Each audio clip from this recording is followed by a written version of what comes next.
Si vous avez regardé ce soir le reportage de Radio-Canada dans Découverte, vous aviez un monsieur qu'on appelle l'homme qui parle aux ours, au grizzly pour être plus précis, l'homme qui parlait au grizzly. Un reportage super. Cet homme a passé 10 ans dans un territoire protégé international dans la Russie. Et évidemment, pendant 10, presque 15 ans, il a pris les bébés ours et il les a élevés.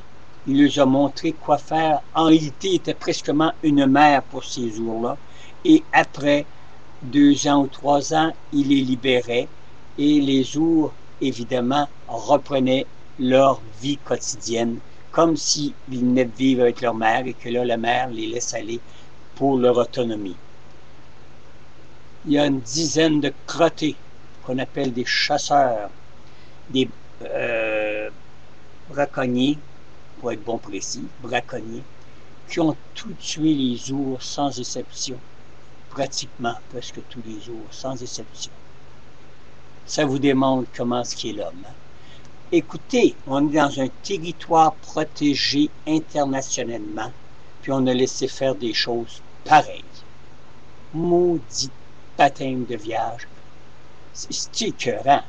Imaginez-vous de laisser mourir des ours par manque d'intelligence, manque d'information, manque tout simplement de ridiculité.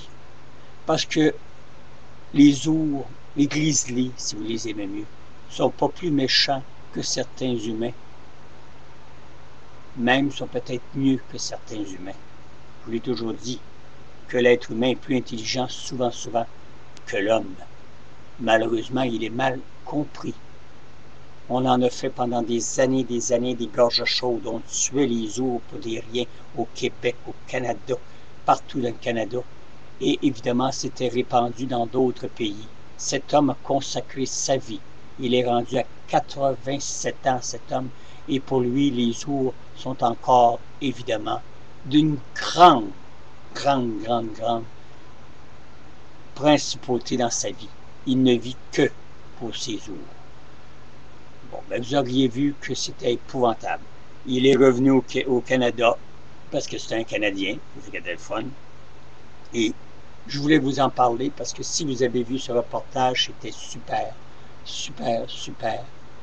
Ça nous venait nous chercher. Mais ça venait nous dire aussi que l'homme, quel qu'il soit, restera toujours un imbécile.